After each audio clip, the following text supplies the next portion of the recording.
देखो, ऐसी एक प्रेस कॉन्फ्रेंस में जर्नैल सिंह जी, आप जो जानते हैं, उन्होंने चिदम्बरम जी के ऊपर जूता फेंका था कि आई प्रोटेस्ट, जस्टिस क्यों नहीं हो रहा। हमने जूता नहीं फेंके, हमने एक फिल्म बनाई है और बात हम भी सेम कर रहे हैं कि वी प्रोटेस्ट, जस्टिस क्यों नहीं हो रहा। 1 नवंबर 2021 आज है और आज से एग्जैक्टली 37 साल पहले जो नरसंहार हुआ था, और आज ही का वो इंसिडेंट है गुरुद्वारा बंगाश का शायद, और उसका रिवॉर्ड में टाइटलर साहब को दिल्ली प्रदेश कांग्रेस कमेटी का परमानेंट मेंबर बनाया गया। मतलब टाइमिंग भी आप देखिए, ये तो बिल्कुल ही मतलब मैसेज है उनकी तरफ से एक मैसेज है कि हमको परवाह नहीं है। ਇਹ ਪਿਕਚਰ ਜਾਂ ਅਸੀਂ ਕੋਈ ਚੀਜ਼ ਐਸੀ ਨਹੀਂ ਕਰਨਾ ਚਾਹੁੰਦੇ ਜਿਹਦੇ ਨਾਲ ਸੈਂਟੀਮੈਂਟ ਸੁਧਰਨ। ਅਸੀਂ ਚਾਹੁੰਦੇ ਹਾਂ ਕਿ ਹਿਸਟੋਰੀਕਲ ਗਲਤੀਆਂ ਯਾਦ ਰੱਖਣ। ਕੋਈ ਗਵਰਨਮੈਂਟ, ਕੋਈ ਪੋਲੀਟੀਕਲ ਪਾर्टी, कोई ऐसे लोग दोबारा ये हरकत ना कर सकन, और जो इंसाफ मिलेगा तो नहीं होगी। कि यहाँ से शायद एक फरलांग दूर सच की दीवार है, जिसे हम वॉल ऑफ ट्रुथ कहते हैं, वो आज भी इंतज़ार कर रही है कि इंसाफ कब मिलेगा। वो आज भी गवाही दे रही है कि जब सरकारें कत्ल करने पे आ जाएं तो कैसे होता है, जब सरकारें इंसाफ रोकने पे आ जाएं तो क्या होता है, जब सरकारें कातलों को कलगी लगाने पे, कलगी लगाने का मतलब प्रीमियम पोस्ट देने पे आ जाए, और जब प्रधानमंत्री मुल्क का ये कहे कि बड़ा पेड़ गिरता तो धरती हिलती, और जस्टिफाई करने पे आ जाए, तो ये मैं समझता हूँ कि जो सच की दीवार है वो उसको आज भी दुहाई दे रही है कि ये हमारे साथ हुआ था और हमें इंसाफ। आज 84 की फैमिलियों को मैं ज़रूर उनकी दाद देता हूँ कि सज्जन कुमार के खिलाफ गवाही हो रही है, और मैं खुद कोर्ट में मौजूद था, और मुझे वो लेडी का नाम याद नहीं आ रहा जो मेन गवाहों में से है। किस तरीके से बैटरी ऑफ लॉयर्स, जिनको 25-25 लाख रुपए दिहाड़ी की पेशी का दिया गया था, वो एक अनपढ़ औरत जिसका हस्बैंड मार दिया गया, जिसके बच्चे मार दिए गए, बुजुर्गी की हालत में है, वो 30-32 साल बाद गवाही दे रही है, और उसको वो जान के कंफ्यूज कर रहे हैं, लेकिन वो कंफ्यूज हुई नहीं। खाली यही नहीं, करोड़ों रुपए की उसको ऑफर दी गई थी कि हमारे खिलाफ गवाही मत दे, लेकिन वो जो लेडी थी उसने गवाही दी, और उस गवाही पे भी सज्जन कुमार के खिलाफ कैद अभी आना बाकी है। देखो, ऐसी एक प्रेस कॉन्फ्रेंस में जर्नैल सिंह जी, आप जो जानते हैं, उन्होंने चिदम्बरम जी के ऊपर जूता फेंका था कि आई प्रोटेस्ट, जस्टिस क्यों नहीं हो रहा है। हमने जूता नहीं फेंके, हमने एक फिल्म बनाई है और बात हम भी सेम कर रहे हैं कि वी प्रोटेस्ट, जस्टिस क्यों नहीं हो रहा है। ये पॉइंट सर ने फिल्म तो हालांकि हमारी काफ़ी ऑलमोस्ट कोरोना से पहले हमारी बन के तैयार थी, लेकिन ड्यू टू कोरोना इस फिल्म को हम रिलीज़ नहीं कर पाए किसी वजह से। बहुत सारी वजह थी, तो थिएटर नहीं खुले थे, उसके बाद व्यूइंग नहीं थी पब्लिक के लिए। तो सर ने हमारा साथ दिया, इनको हमने फिल्म दिखाई डे वन से, जैसे ही हमने स्टार्ट की फिल्म, तो सर ने बहुत हमें उत्साहित किया, बहुत प्रमोट किया कि आपको इस फिल्म को लोगों के सामने लाना चाहिए, और मैं खड़ा हूँ आपके साथ। तो एज ए मेंटर सर ने हमारा हाथ थामा और हमें आशीर्वाद दिया, और आज हम फाइनली इस फिल्म को रिलीज़ करने के लिए तैयार हैं। सर नाम बता दिया करो जरा। सर का मिस्टर अभिषेक वर्मा। आपका? मेरा मुजीबुल हसन। मैं फिल्म का प्रोड्यूसर हूँ, जितेश भाई हैं प्रोड्यूसर हैं, और ये आशीष सहदेव हैं, ये वन ऑफ द एक्टर है, लीड एक्टर। विपिन जी जो हमारे मेन जो लीड एक्टर हैं, वो अभी शूट पे हैं लखनऊ में, तो वो आ नहीं पाए, तो और एक्टर हैं जो नहीं आ पाए। अभिषेक जी, आपसे बात कर लेते हैं। 37 साल हो गए, क्या लगता है कि अभी भी सरकार को द्वारा आपको इंसाफ नहीं मिल पाया अभी तक? सर, जो इनकी फैमिली अभी तक 37 साल से सिख विक्टिम्स को जो इंसाफ नहीं मिला है, हम लोग अपना पूरा प्रयास कर रहे हैं कि जल्दी से जल्दी उनको जस्टिस मिले। जो भी दोषी हैं, चाहे वो टाइटलर हो, चाहे कोई और हो, किसी का भी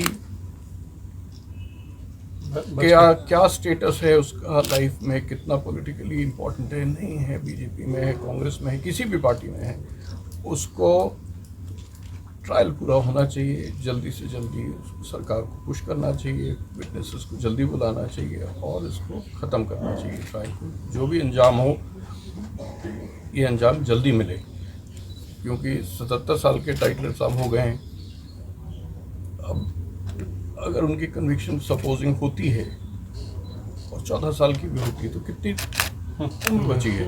तो इसलिए अगर जस्टिस मिलनी है तो जल्दी मिलनी चाहिए, यही हम लोगों का प्रयत्न है। लेकिन अभी 2-3 दिन पहले जिस तरीके से जगदीश टाइटलर को कांग्रेस कमेटी में शामिल किया गया है, एक जो उनकी तरफ से कमेटी बनाई गई है, क्या इसका विरोध करते हैं आप लोग? हम तो बहुत इसका विरोध करते हैं। बड़ी खेद की बात है, 1 नवंबर 2021 आज है और आज से एग्जैक्टली 37 साल पहले जो नरसंहार हुआ था और आज ही का वो इंसिडेंट है गुरुद्वारा बंगाश का शायद, और उसके रिवॉर्ड में टाइटलर साहब को वापस दिल्ली प्रदेश कांग्रेस कमेटी का परमानेंट मेंबर बनाया गया। मतलब टाइमिंग भी आप देखिए, ये तो बिल्कुल ही मतलब मैसेज है उनकी तरफ से, उनकी तरफ से एक मैसेज है कि हमको हमें परवाह कोई नहीं, परवाह नहीं है, परवाह नहीं है। हम इसका बहुत विरोध करते हैं। बाकी मनजीत सिंह जी हैं वो, इसके बाद ਮਨਜੀਤ ਸਿੰਘ ਜੀ, ਤੁਹਾਡੀ ਮੌਜੂਦਗੀ ਨੂੰ ਮੰਨ ਕੇ ਚੱਲੀਏ ਕਿ ਜਾਗੋ ਪਾਰਟੀ ਦੇ ਤੌਰ ਦੇ ਉੱਤੇ ਆ ਪਰਸਨ ਮਨਜੀਤ ਸਿੰਘ ਜੀਕੇ ਦੇ ਤੌਰ ਦੇ ਉੱਤੇ ਤੁਸੀਂ ਅੱਜ ਅਭਿਸ਼ੇਕ ਜੀ ਦੇ ਨਾਲ ਇਸ ਫਿਲਮ ਦੇ ਵਿੱਚ ਹੋ, ਤੇ ਤੁਹਾਡਾ ਰੋਲ ਨੂੰ ਆਪਾਂ ਕਿਸ ਤਰੀਕੇ ਨਾਲ ਕਾਊਂਟ ਕਰੀਏ? ਇਸ ਤਰ੍ਹਾਂ ਕਿ ਨਾ ਜਾਗੋ ਪਾਰਟੀ ਨਾ ਕੁਝ, ਮੈਂ ਸਮਝਦਾ ਕਿ ਇਨਸਾਫ ਪਸੰਦ ਲੋਕਾਂ ਦੀ ਤਰਫੋਂ ਅਸੀਂ ਇੱਥੇ ਨਾਲ, ਇੱਥੇ ਕੋਈ ਪੋਲੀਟੀਕਲ ਪਾਰਟੀ ਨਹੀਂ ਗੀ। ਇੱਥੇ ਕਈ ਕਾਂਗਰਸ ਵੀ ਬੈਠੇ ਜਿਹੜੇ ਨੇ, ਉਹਨਾਂ ਨੂੰ ਵੀ ਅਫਸੋਸ ਹੈ ਜੋ ਕੁਝ ਹੋਇਆ, ਲੇਕਿਨ ਉਹ ਬੋਲੇ ਨਹੀਂ। ਔਰ ਮੈਂ ਇਹ ਸਮਝਦਾ ਵਾਂ ਕਿ ਇਹ ਪਿਕਚਰ ਮੈਂ ਹਾਲੇ ਤੱਕ ਦੇਖੀ ਨਹੀਂ, ਲੇਕਿਨ ਅਭਿਸ਼ੇਕ ਜੀ ਨਾਲ ਮੇਰੀ ਦੋਸਤੀ ਪਈ ਜਦੋਂ ਟਾਈਟਲਰ ਦੇ ਇਸ਼ੂ ਦੇ ਉੱਤੇ ਜਾ ਕੇ। ਔਰ ਜਿਹੜੀ ਗੱਲ ਇਹਨਾਂ ਨੇ ਕਹੀ ਹੈ ਕਿ ਸੱਜਣ ਆਪਣਾ HKL ਭਗਤ ਔਰ ਧਰਮਦਾਸ ਸ਼ਾਸਤਰੀ ਇਹ ਨੈਚੁਰਲ ਡੈਥ ਮਰ ਗਏ। ਜਸਟਿਸ ਇਹਨਾਂ ਦੇ ਕੋਲੋਂ ਜਿਹੜੀ ਕੌਮ ਚਾਹੁੰਦੀ ਸੀ ਜਾਂ ਜਿਹੜੇ ਪੀੜੇ ਚਾਹੁੰਦੇ ਸੀਗੇ ਨਹੀਂ ਮਿਲ ਸਕਿਆ, ਕਿਉਂਕਿ ਸਰਕਾਰ ਜਿਹੜੀ ਸੀ ਕਦੀ ਇਹਨਾਂ ਨੂੰ Z+ ਸਿਕਿਉਰਿਟੀ ਦੇਵੇ, ਕਦੀ ਵਜ਼ੀਰ ਬਣਾਵੇ, ਕਦੀ MP ਬਣਾਵੇ। ਔਰ 2009 'ਚ ਜਿਵੇਂ ਸੱਜਣ ਟਾਈਟਲਰ ਦੀ ਟਿਕਟਾਂ ਕਟਾਈਆਂ ਸੀ, ਅੱਜ ਫੇਰ 1 ਤਰੀਕ ਦੇ ਕੋਲ ਆ ਕੇ ਤੁਸੀਂ ਟਾਈਟਲਰ ਨੂੰ ਪਰਮਾਨੈਂਟ ਇਨਵਾਈਟੀ ਬਣਾ ਰਹੇ ਹੋ। ਸੋ ਇਹ ਕੀ ਮੈਸੇਜ ਦੇਣਾ ਚਾਹ ਰਹੇ ਹੋ? ਮੈਂ ਸਮਝਦਾ ਕਿ ਇਹ ਬੜਾ ਦੁਖਾਂਤ ਹੈ। ਇਹਨਾਂ ਨੇ ਪਿਕਚਰ ਬਣਾਈ ਹੈ, ਮੈਂ ਵਧਾਈ ਦੇਣਾ ਚਾਹੁੰਦਾ ਪ੍ਰੋਡਿਊਸਰਸ ਨੂੰ, ਟੀਮ ਇਹਨਾਂ ਦੀ ਸਾਰੀ ਨੂੰ, ਐਕਟਰਸ ਨੂੰ, ਅਭਿਸ਼ੇਕ ਜੀ ਨੂੰ। ਉਹਦਾ ਕਾਰਨ ਹੈ ਕਿ ਇਹ ਹਿਸਟੋਰੀਕਲ ਬਲੰਡਰ ਹੈ, ਇਹ ਹਿਸਟੋਰੀਕਲ ਮੈਸੇਕਰ ਹੈ ਔਰ ਉਸ ਨੂੰ ਯਾਦ ਰੱਖਣਾ ਜ਼ਰੂਰੀ ਹੈ। ਅੱਜ ਵੀ ਹੋਲੋਕਾਸਟ ਜਿੱਥੇ ਐਟਮ ਬੰਬ ਪਏ ਸੀਗੇ ਹਿਰੋਸ਼ੀਮਾ ਨਾਗਾਸਾਕੀ 'ਚ, ਉੱਥੇ ਮੈਮੋਰੀਅਲ ਬਣਿਆ ਔਰ ਉੱਥੇ ਮੋਮਬੱਤੀਆਂ ਜਗਾਈਆਂ ਜਾਂਦੀਆਂ ਨੇ ਜਿਸ ਦਿਨ ਉਹ ਦਿਨ ਆਉਂਦਾ ਹੈ, ਔਰ ਉਸ ਨੂੰ ਉਹ ਪੀਸ ਡੇ ਕਹਿੰਦੇ ਨੇ। ਇਹ ਪਿਕਚਰ ਜਾਂ ਅਸੀਂ ਕੋਈ ਚੀਜ਼ ਐਸੀ ਨਹੀਂ ਕਰਨਾ ਚਾਹੁੰਦੇ ਜਿਹਦੇ ਨਾਲ ਸੈਂਟੀਮੈਂਟਸ ਉਭਰਨ। ਅਸੀਂ ਚਾਹੁੰਦੇ ਹਾਂ ਕਿ ਹਿਸਟੋਰੀਕਲ ਗਲਤੀ ਇਹ ਯਾਦ ਰੱਖਣ, ਕੋਈ ਗਵਰਨਮੈਂਟ, ਕੋਈ ਪੋਲੀਟੀਕਲ ਪਾਰਟੀ, ਕੋਈ ਐਸੇ ਲੋਕ ਦੁਬਾਰਾ ਇਹ ਹਰਕਤ ਨਾ ਕਰ ਸਕਣ, ਔਰ ਜੇ ਇਨਸਾਫ ਮਿਲੇਗਾ ਤਾਂ ਨਹੀਂ ਹੋਏਗੀ।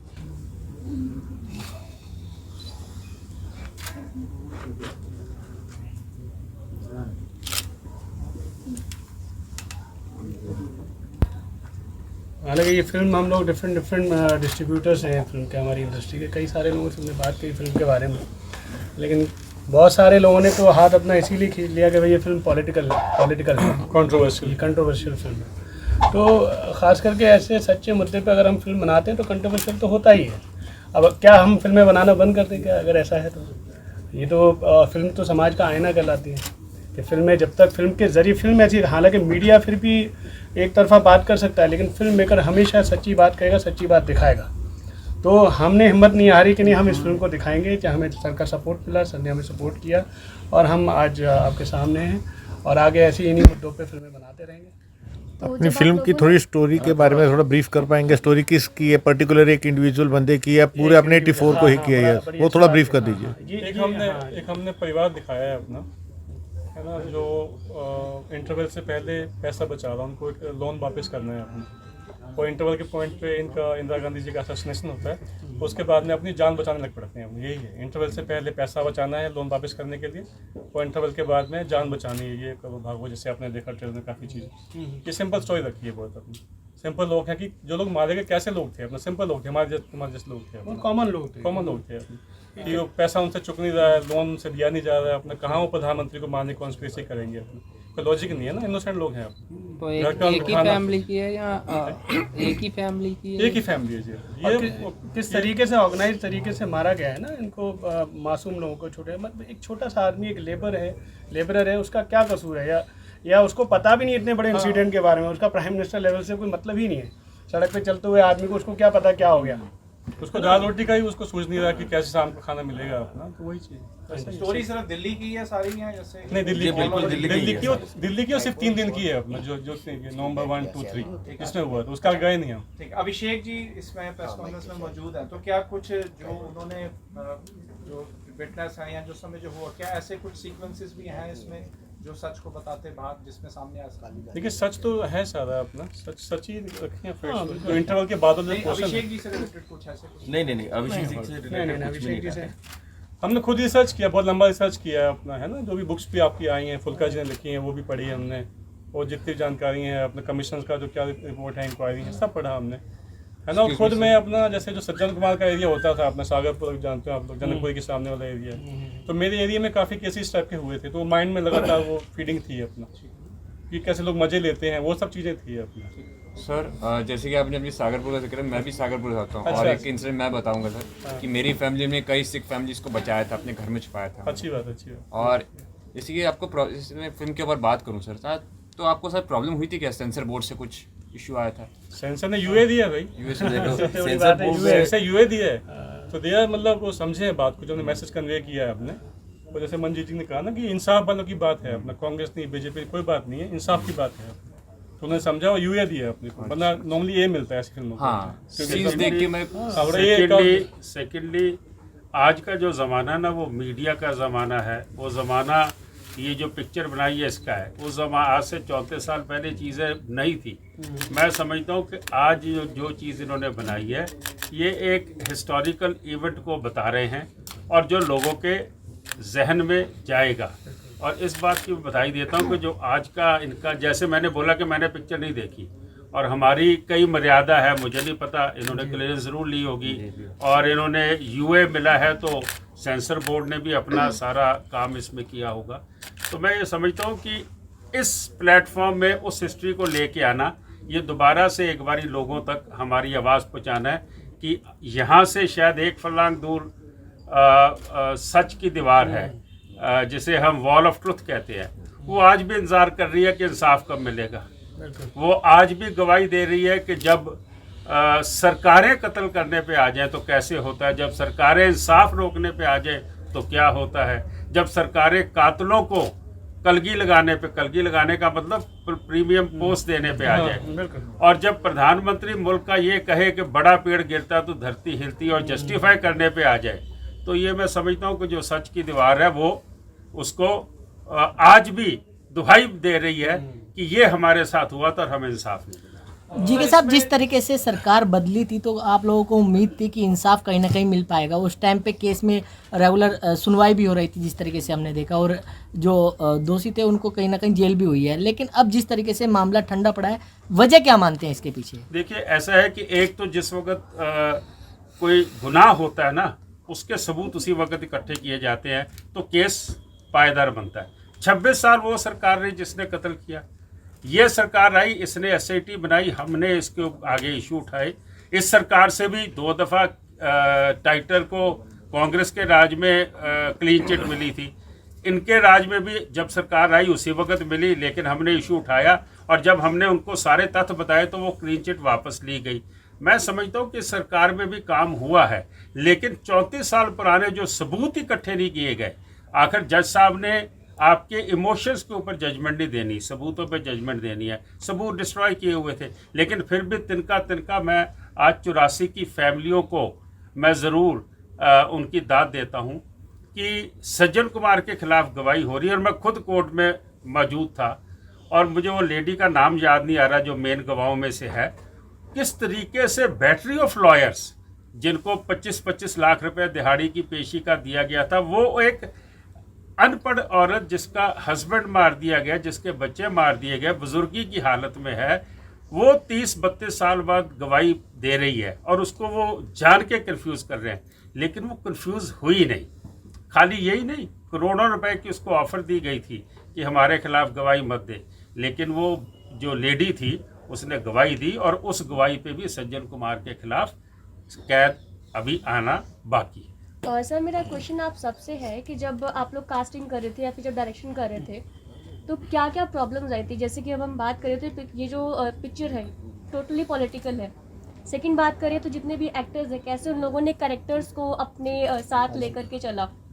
थर्ड बात करें प्रोड्यूसर्स जो है और डायरेक्टर्स हैं, तो कैसे आप लोगों ने जितनी फैमिलीज़ हैं, पर्टिकुलर जितने लोग हैं जो इस प्रॉब्लम से सफ़र कर रहे थे, कैसे आप लोग रिलेट कर पाए थे उससे? सो आई थिंक इस बारे में अगर मैं थोड़ा सा बोलूँ, बिकॉज आपने कास्ट और एक्टिंग के बारे में पूछा, तो एक तो इसकी स्क्रिप्ट जो है बहुत ही अच्छी लंबी रिसर्च के साथ लिखी गई है, और जब मैंने इसके स्क्रिप्ट को पढ़ा तो honestly I was in tears after reading the script, क्योंकि इतनी ऑनेस्ट थी, इंक्लाइंड नहीं थी कि हमें एक नैरेटिव दिखाना है, ऐसा बिल्कुल नहीं था। जो हुआ है वो एज इट इज़ रखा गया। जहाँ तक ब्रीफिंग्स का संबंध है तो बहुत डिटेल्ड ब्रीफिंग्स दी गई। हमने गुरुद्वारों में सेवा करी जाके, समझा सिख कल्चर को, मैनरिज्म को, और किस तरह से कम्युनिटी से कम्युनिटी किस तरह से जीती है, और वही दर्शाया भी है फिल्म में कि किस तरह से सबको अपने में लेकर चलने वाली है सिख कम्युनिटी, बहुत ही खुश मिजाज है। और ऐसी खुश मिजाजी के बीच में जब कुछ ऐसा हो जाता है जो बिल्कुल ऑपोजिट होता है, तो कैसे उनकी लाइफ्स चेंज होती हैं। मल्टीपल लाइफ्स नहीं दिखाई हैं, लेकिन आप देखिए एक के साथ जो हुआ वही अनेकों के साथ हुआ। It's a photocopy of one life. That is why the director and the producers decided to choose one family की। हम एक फैमिली की आंख से अगर दिखा पा रहे हैं इस चीज़ को, तो वही तो औरों के साथ भी हुआ है ना, वही तो औरों के साथ भी हुआ है। तो वो उसमें बहुत डिटेल्ड काम हुआ है, not like a workshop, like an acting workshop, जो कि अमूमन फिल्मों में एक्टिंग वर्कशॉप्स होती है। इसमें डिटेल रियलिटी का काम हुआ है। एक चीज़ मैं इसमें ऐड करना चाहता हूँ, जैसे आपने कहा कि ये पॉलिटिकल मूवीज है, it is not at all political movie, it's a family story, real story. कि एक नॉर्मल, जैसे डायरेक्टर ने भी, हमारे संदीप ने बताया कि एक फैमिली के साथ क्या क्या उलझने हैं, क्या प्रॉब्लम है डे टू डे लाइफ में, उसके ऊपर हमने ये दिखाया। अचानक से कुछ प्रॉब्लम होती है, उसके ये शिकार हैं एक तरह से, विक्टिम्स हैं, लेकिन इसमें कोई पॉलिटिसाइज नहीं किया, ना हम किसी पर्टिकुलर, ना किसी कैरेक्टर को हमने पोर्ट्रे किया। The facts we have just shown in the film, nothing related to any political things. इसीलिए बिल्कुल एक पारिवारिक फिल्म है, आप इसको पॉलिटिकल ना समझे, बस एक फैक्ट है, फैक्ट को हमने अपने तरीके से दिखाया, एक फिल्म के तरीके से। इन्हीं की बात को आगे मैं कंटिन्यू, इन्होंने कहा पॉलिटिकल नहीं है, क्योंकि ये जो जब भी हम किसी फिल्म के बारे में सोचते हैं, कोई कंसीव जब करते हैं आइडिया, तो वहाँ पे हमारा कोई भी एंगल नहीं होता है। एज अ फिल्म मेकर हमें लगता है कि हमें एक फिल्म बनानी है इस मुद्दे पे। तो यही हुआ कि हम दोनों, हालांकि मुझे और इनको, जितेश भाई को पता भी नहीं था इस बारे में बहुत ज़्यादा डिटेल में। लंदन की बात है, वहाँ पे एक फैमिली थी जो विक्टिम थी इसकी, तो उनके साथ हम लोग बैठे थे शाम के टाइम में। उन्होंने बहुत सारी कहानियाँ मुझे बताई अपनी फैमिली के बारे में। वहाँ से हमारे जज्बात उखड़े और हमें लगा कि क्यों ना हमें फिल्म बनानी चाहिए इसके ऊपर, टॉपिक के ऊपर। अच्छी फिल्म बनाएंगे, एक परिवार की कहानी बनाएंगे। संदीप जी ऑलरेडी एक काम कर रहे थे उसके ऊपर, 84 के ऊपर। तो ये सारा जो वर्क हमने किया उसी बेस पे किया है। इसमें हमारा कोई एंगल नहीं था कि हम इसको पॉलिटिकली बनाएंगे या इसमें हमें इससे फ़ायदा होगा कि कांग्रेस के खिलाफ किसी के नहीं है। फिल्म के अंदर कोई एंगल ऐसे नहीं किसी पॉलिटिकल पार्टी के खिलाफ हो या फेवर में हो। एक जस्ट इंसिडेंट है जो हुआ, उसको दिखाया। और ख़ास करके ऐसा नहीं है कि भाई हमने पंजाब का, हमने एक परिवार की कहानी दिखाई जिसमें हमने कोई एंगल नहीं दिखाया, ये लोकेशन नहीं दिखाई, सिटी नहीं दिखाया। एक परिवार के साथ में क्या हो सकता है, उसके घर में क्या चल रहा है, नॉर्मल किसी भी धर्म में हो सकता है, जरूरी नहीं है कि जिंदगी में वो क्या कर रहा है नहीं। लेकिन अचानक से इतना बड़ा पहाड़ किसी के परिवार के ऊपर गिर जाए तो क्या करेगा, क्या हालात होंगे उसके, है ना। तो वो है। इसके अलावा जब आप फिल्म देखेंगे तो आप फिल्म देख के जाइएगा, क्योंकि बिल्कुल आपका जो भी माइंड में है सब जैसे पॉलिटिकल जो ना वर्ड बिल्कुल नहीं पॉलिटिकल, वो देखेंगे तो बोलेंगे पॉलिटिकल नहीं है। इसी से रिलेटेड मेरा नेक्स्ट क्वेश्चन है कि जैसे अभी तक ट्रेलर में देख के जो समझ आ रहा है, एक फैमिली टारगेटेड फिल्म है, but due to the COVID times पिछले 2 सालों में जितनी भी ऑडियंस है वो मूवीज से शिफ्ट होकर के OTT प्लेटफॉर्म्स पे आ गई है। और OTT platforms, I don't need to describe, यहाँ पे सबको पता है कि क्या दिखा रही है। तो आपकी टारगेट ऑडियंस, जहाँ तक मैं समझ पाई हूँ, तो सबके लिए है। तो what is your target audience और विजन क्या है? टारगेट ऑडियंस सभी है। टारगेट का ऐसा नहीं कि हमने ये, अगर हमें लगता है कि हमें अगर इसके बाद में भी, क्योंकि फिल्म का तो ये एक बार बनने के बाद हम उसमें ऐड ऑन कर सकते हैं। अगर बाकी में हमें कंट्रोवर्शियल या पॉलिटिकल चीज़ बनानी है तो हम हो सकता है और लोगों से मिलके, जो पॉलिटिकल लोग हैं वो हमें कहते हैं कि नहीं ऐसा करो, इसमें ये एंगल ऐड कर लो, है ना, ये कर लो। हमने नहीं किया ऐसा, और हमें सेंसर की भी जरूरत नहीं थी। हम चाहते हैं हम OTT प्लेटफॉर्म पे डायरेक्टली हम उसको रिलीज़ कर सकते थे, उसके लिए हमें सेंसर की जरूरत नहीं थी। तो इससे आपको अंदाज़ा लग जाएगा फिल्म देखने का, ये हमारे अंदर ऑनेस्टी थी। जबकि हमें ये पता लगा फाइनली लोगों के थ्रू कि भाई फिल्म पॉलिटिकल है, उसके बावजूद भी इसका हमने माइलेज नहीं लिया। तो ये तो आपकी आवाज़ है, आप लोग आवाज़ इसको जो है ना उठाएंगे कि भाई फिल्म क्या है, वो देख के बताएंगे कि फिल्म का मकसद क्या है। मकसद यही है कि हम बात करते हैं 35 साल पहले की बात करते हैं, लेकिन 35 साल के बाद भी चीज़ें होती हैं आज की डेट में भी, है ना। हम कहाँ ये ऐसा नहीं है लोगों को उकसाना है फिल्म के ज़रिए कि फिल्म को कि भाई लोग उकसित हों, उत्साहित हों, ऐसा नहीं है। मकसद ये है कि ये चीज़ें ना हो दोबारा, है ना। फिल्मों का मकसद ही यही है। मेरा एक क्वेश्चन प्रोडक्शन टीम से है, आप लोगों ने काफ़ी रिसर्च की, बुक्स वगैरह पढ़ी जैसे आप लोगों ने बताया, तो एक अगर हम पिछले 15-20 साल मीडिया की कवरेज देखते हैं, उन्होंने इसको दंगे का नाम दिया, जबकि ये जेनोसाइड था। सिख कम्युनिटी इसको पूरा वर्ल्ड जेनोसाइड कहता है। आप लोगों ने जितनी रिसर्च की इस फिल्म को बनाने से पहले, तो आपका पर्सनल व्यू क्या, आप इसको दंगे मानते हो, जेनोसाइड मानते हो, क्या मानते हो? बिकॉज आपने तो एक फिल्म बनाई है। जेनोसाइड क्लियर एकदम जेनोसाइड।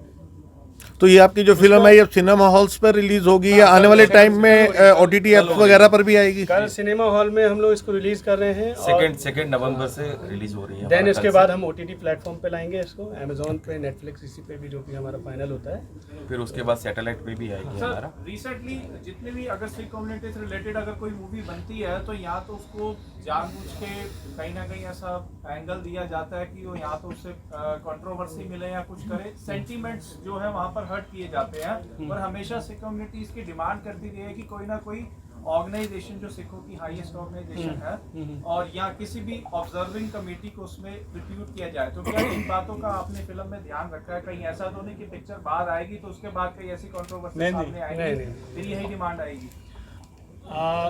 हमने एक्चुअली गुरुद्वारा प्रबंधक कमेटी से दिखाए थे उनको फिल्म, और उन्होंने कुछ चीज़ें हमें चेंजेस करने के लिए क्या कहा था और कुछ चीज़ें ऐड ऑन करने के लिए भी कहा था, जैसे कि वॉल ऑफ ट्रूथ और जो भी मेमोरियल है सिख मेमोरियल वो दिखाने के लिए बोला था। बहुत खुश थे हमारी, बहुत खुश थे। उन्होंने कहा कि ये चीज़ जो आपका रकाबगंज गुरुद्वारा में क्या है वो अपना 84 मेमोरियल है, वो डलवाया फिल्म में। अभी फिल्म में देखेंगे आप, मेमोरियल से स्टार्ट हो रही है तो उन्होंने डलवाया अपनी फिल्म में। अच्छा, पहले कहीं 84 के टॉपिक पे मूवीज बन चुकी है, अमितोज मान ने बनाई, उसके बाद जो है सारा सोहा अली खान ने भी बनाई है और बबली सिंह ने भी बनाई है। ग्रहण अभी वेब सीरीज आई है, आपकी फिल्म इन सबसे अलग कैसे?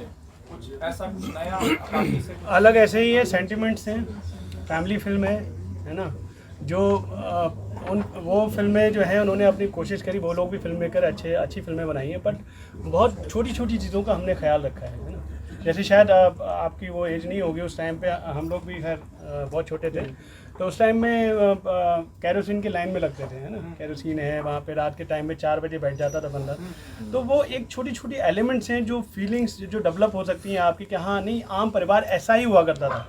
जब आम परिवार जब ऐसा है और आम के साथ में इतना ही बड़ी घटना हो जाए, और ऐसे बहुत सारे आम परिवारों के साथ में, एक परिवार नहीं, तो एक परिवार के जरिए हमने सबकी कहानी कहना चाहिए और सबकी कहानी कही है ऑनेस्टी के साथ में। तो अब यही है, फिल्म के बाद आपको जो बातें हम करें वो आपके सामने आएंगी।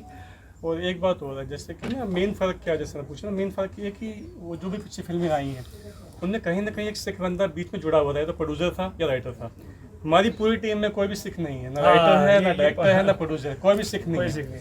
तो हमारा कहीं ना कहीं एक नॉन सिख जैसे साइड से पॉइंट ऑफ व्यू से हमारी स्टोरी है अपना, तो कहीं ना कहीं नॉन, ये हमारे जज्बात थे कि हमें बनानी है फिल्म। और जब तक कई सारे क्राइसिस ये थे कि हमारे पास पैसे नहीं थे बनाने के। सबसे बड़ी बात तो ये कि पैसे नहीं थे बनाने के, क्योंकि हम लोग इंडिपेंडेंटली बनाए हमने। हमारे पास पैसे तो ये था कि सबने, जितेश भाई हम दोनों ने कहा कि भाई ऐसा करते हैं भाई, जैसे भी शुरुआत करते हैं, बाकी के लोग जुड़े जाएंगे आगे। सभी लोग जुड़ते गए, संजय सर, बैरी जॉन से इन्होंने हाथ मिलाया, इन्होंने सपोर्ट किया, तो ऐसे बहुत सारे लोग हैं जिन्होंने। तो सबसे बड़ी बात वही है हमारी पूरी टीम में। कोई टोटल कितना टाइम लगा आपको फिल्म बनाने में? कितना टाइम लगा टोटल आपको फिल्म बनाने में? 1 साल। 1 सेकंड में क्वेश्चन 84 में जो कुछ हुआ, सिख हजरात के साथ जो भी कुछ हुआ, उसके बाद आज के दौर में कितनी तब्दीली आई है और उस मैच को आप किस तरह से देखते हैं? दूसरा सवाल ये है मुजीब साहब से, आप इससे पहले ड्रामा पे आपने वर्क किया है और बहुत सारी चीज़ें आपने कॉमेडी मूवी बनाई, तो इतना आपको चैलेंजेस कितना था कि आपने 84 को क्यों चुना? देखिए, अगर हर तरह का सिनेमा हर फिल्म मेकर अगर बनाने लगा तो फिर लोगों में फ़र्क नहीं रहेगा, है ना। क्योंकि बहुत सारे बाउंडेशन होती है सिनेमा के लिए, है ना, कि भाई पैसा नहीं होता। सबसे पहली बात तो ये है कि बड़े बड़े ग्रुप, बड़े बड़े बैनर हमारे साथ में नहीं जुड़े हैं। तो जब एक सब्जेक्ट को लेके जब आप किसी फिल्म को बनाते हो तो आपके पास एक लिमिटेड बजट होता है, उस बजट के अंदर ही सब कुछ फिगर आउट करना होता है कि भाई इसके अंदर हम चीज़ें कह सकते हैं, हम कहानी को कह सकते हैं। तो इसलिए ख़ास करके, और दूसरी चीज़ें का एक बनाने वाले का एक नेचर होता है कि भाई मुझे इस तरह का सिनेमा बनाना है, इस तरह की बातें लोगों तक पहुँचानी है। इससे पहले हमने एक फिल्म थी, अब नेटफ्लिक्स पे, अमेजोन पे आप देख सकते हैं, मंटो स्थान हमने एक की थी फिल्म, तो उसका भी मुद्दा वही था, वो पार्टीशन के ऊपर थी फिल्म उस ज़माने की, तो उसके मंटो शहादत हुसैन मंटो की वो कहानियों के ऊपर फिल्म थी। नेटफ्लिक्स पे है। हाँ, नेटफ्लिक्स पे है, हॉटस्टार पे भी।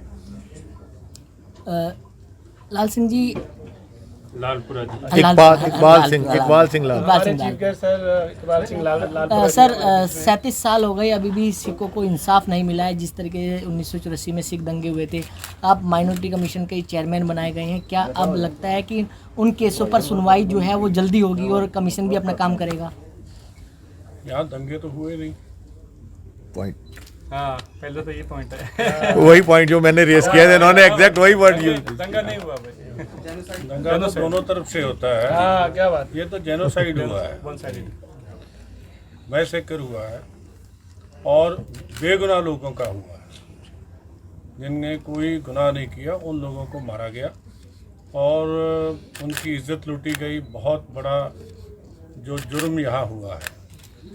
और जब देश का होने वाला प्रधानमंत्री ये कहे कि मुझे सिख नज़र नहीं आना चाहिए, या जब धरती कोई बड़ा पेड़ गिरता है तो धरती कांपती है, तो फिर आप इंसाफ की कहाँ से उसकी आशा रख सकते हो?